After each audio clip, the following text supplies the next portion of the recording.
গত বছর বাংলাদেশের শাসন ব্যবস্থায় পট পরিবর্তনের পর নানা ঘটনার মাঝেও মানবাধিকার পরিস্থিতি স্থিতিশীল রয়েছে বলে জানিয়েছে মার্কিন পররাষ্ট্র দপ্তর।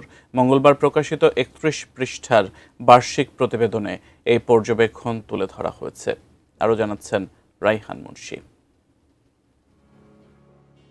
সামগ্রিকভাবে বাংলাদেশের অবস্থা স্থিতিশীল, তবে কিছু ক্ষেত্রে পরিস্থিতি উদ্বেগজনক।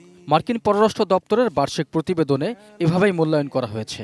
২০২৪ country report on human rights practice Bangladesh শিরোনামে এ প্রতিবেদন প্রকাশিত হয়েছে মঙ্গলবার, যেখানে কিছু ঘটনায় বিচার বহির্ভূত হত্যাকাণ্ড, গুম ও মত প্রকাশের স্বাধীনতার উপর বিধিনিষেধের মতো বিষয়গুলো নিয়েও উদ্বেগ প্রকাশ করা হয়েছে। মার্কিন পররাষ্ট্র দপ্তরের প্রতিবেদনে বলা হয়েছে, পূর্ববর্তী সরকারের সময় যেসব বড় ধরনের মানবাধিকার লঙ্ঘনের অভিযোগ ছিল, এর মধ্যে বেআইনি বা ইচ্ছাকৃত হত্যা, গুম, নির্যাতন অন্যতম। পাশাপাশি নির্বিচারে গ্রেপ্তার, মত প্রকাশ ও গণমাধ্যমের স্বাধীনতায় গুরুতর হস্তক্ষেপের কথা বলা হয়েছে।